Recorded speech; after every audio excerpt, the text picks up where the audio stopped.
तो बच्चों अब आते हैं एक बड़े ही इंपॉर्टेंट टॉपिक पे। आपको पता है 2022 के एग्जाम में असर्शन रीजन आ गया और बच्चों के होश उड़ गए, क्योंकि बच्चों ने तो इतने असर्शन रीजन की प्रैक्टिस नहीं की थी।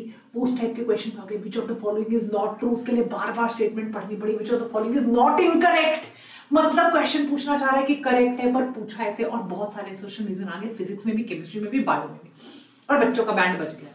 अब काफी बच्चे ऐसे जिन्होंने लास्ट ईयर की चीजों को रिपीट किया है, इसीलिए उनकी किताबों में बहुत ज्यादा असर्शन रीजन नहीं होंगे, उन्होंने जो लास्ट ईयर बुक्स ली हैं। और इसी वजह से जो मैंने लास्ट ईयर अपनी एमसीक्यू की बुक निकाली थी एमटीजी के साथ, मुझे उसको कंप्लीटली रीचेंज कर दिया मैंने, क्योंकि हर चैप्टर में मैंने 100 क्वेश्चंस ऐड कर दिए, 45-50 क्वेश्चंस एनसीईआरटी की लाइन से बना दी हर चैप्टर में, और लिख दिया साथ में एनसीईआरटी का पेज कि देखो जाके पेज पढ़ो, इस पेज से ये क्वेश्चन बनाया है। और हर चैप्टर में 25, 30, 35 असर्शन रीजन डाल दिए ताकि बच्चों को प्रैक्टिस हो सके। ये एक बहुत इंपॉर्टेंट वीडियो है कि कैसे आपको असर्शन और रीजन सॉल्व करना है, क्योंकि अगर अभी से आप प्रैक्टिस करके नहीं जाओगे और इस वीडियो में जो टिप्स मैं बताने वाली हूं उनको यूज नहीं करोगे, तो एग्जाम में असर्शन रीजन वाले क्वेश्चन में या तो गड़बड़ हो जाएगी या आपका टाइम बहुत वेस्ट हो जाएगा, जिसकी वजह से बाद में सारी बाकी चीजों में बहुत ज्यादा पैनिक हो जाएगा।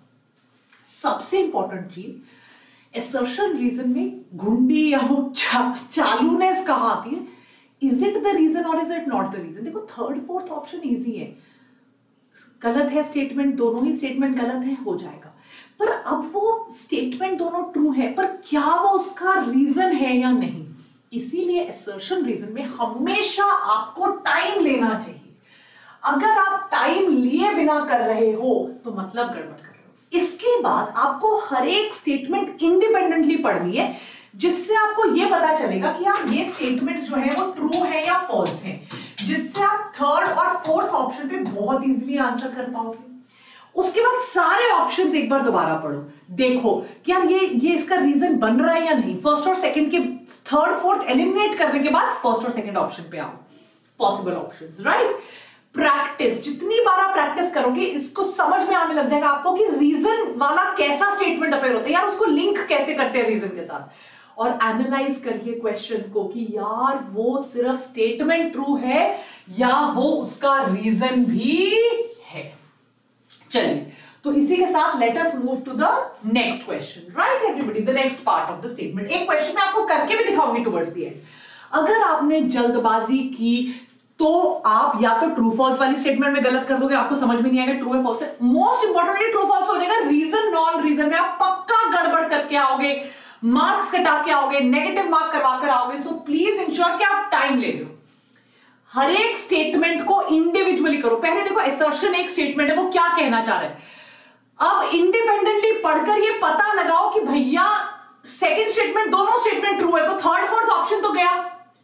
तो जो सेकंड और फर्स्ट के बीच में कि वो रीजन है या नहीं, इंडिपेंडेंटली पढ़ो और देखो उनके बीच में लिंक है, क्या दोनों स्टेटमेंट करेक्ट और सिर्फ बताए गए हैं, या नंबर 2 स्टेटमेंट नंबर 1 स्टेटमेंट का रीजन है, राइट। पॉसिबल आंसर्स दोनों ही गलत है। असर्शन ट्रू है but given reason is an inaccurate explanation, यही होता है, राइट। ये नंबर 2 ऑप्शन होता है कि यार असर्शन रीजन स्टेटमेंट ट्रू है बट एक्सप्लेनेशन नहीं है। दोनों स्टेटमेंट ट्रू है और वो एक्सप्लेनेशन है 1। Assertion false, reason true, assertion true, reason false. कई बार ये 5 ऑप्शन होते हैं, पर यूजुअली आपके पास एग्जाम में सिर्फ 4 होते हैं, जिसका एमसीक्यू में आपको करवाऊंगी। तो ये आपने देखना है, यार दोनों ही गलत है, फोर्थ ऑप्शन मार्क कर दो। असर्शन ट्रू है, रीजन फॉल्स है, थर्ड ऑप्शन मार्क कर दो। असर्शन रीजन दोनों ट्रू है, उसका करेक्ट एक्सप्लेनेशन है, 1 मार्क कर दो। असर्शन रीजन दोनों ट्रू है पर reason is not the correct explanation, 2 mark करके एग्जाम में आपने आना है। पॉसिबल आंसर्स आपके पास आएंगे। अगर आप बार बार ये ना, सिर्फ आप ये मत करते रहो टिप्स टिप्स टिप्स, करो, आपको करना पड़ेगा। It's not going to help you how to solve assertion reason, you should practise. जितने ज्यादा असर्शन रीजन आप सॉल्व करोगे, देखो ट्रू फॉल्स में बार बार कह रही हूं, उसमें प्रॉब्लम नहीं आएगी, प्रॉब्लम ये आती है कि भैया वो रीजन है या नहीं। तो प्रीवियस ईयर क्वेश्चन के सारे असर्शन रीजन आप करिए। यहां पर मैं आपके लिए एग्जांपल कर रही हूं। Human beings have 23 pairs of chromosomes, one of which is the sex chromosome and the remaining are 22 autosomes. X-linked disease is related to mutation on the sex chromosomes. X-linked gene mutation on the sex chromosome. Color blindness results from a mutation in the X chromosome. 2 statement है, चलिए करिए। 2 statement है, assertion reason. क्या दोनों statement correct है? R is the correct explanation for it. कि 22 pair autosome है, एक सेक्स है, X linked disease is related to mutation on sex chromosome. क्या असर्शन करेक्ट है? रीजन करेक्ट है बट एक्सप्लेनेशन नहीं है कि एक्स लिंक्ड डिजीज है, सेक्स क्रोमोसोम XX या XY होते हैं इसीलिए है। असर्शन करेक्ट, रीजन फॉल्स, दोनों ही इनकरेक्ट। ऑब्वियस सी बात है ना, 23 पेयर्स है, एक होता है XXXY, वो समझाना चाहिए था कि X लिंक्ड का मतलब है कि वो जो जीन है वो X क्रोमोसोम पे, सेक्स क्रोमोसोम 2 होते हैं XY। इन्होंने तो सिर्फ कलर ब्लाइंडनेस की बात बोल दी, इन्होंने ये थोड़ी ना बोला कि जो 2 है वो सेक्स क्रोमोसोम से, XXXX क्रोमोसोम है, XY है। They should have explained it कि यार 22 पेयर्स हमारे पास ऑटोसोम होते हैं, 23 पेयर XX होता है या XY होता है, उनमें अगर कोई डिजीज होती है तो वो सेक्स लिंक्ड कहलाई जाती है, अगर X पे होती है तो वो X लिंक्ड कहलाई जाती है। कुछ एक्सप्लेन नहीं किया इन्होंने, सिर्फ एग्जाम्पल दे दिया। एग्जाम्पल देना एक्सप्लेनेशन नहीं है। The statements are correct, but they have not explained it. It is not the right reason. That is why it is wrong. I hope you've understood it. आपको समझ में आया हो, right? This is how you solve assertion reason. वो तभी solve होंगे अगर आप इनकी प्रैक्टिस करोगे, टिप्स से कुछ नहीं होगा।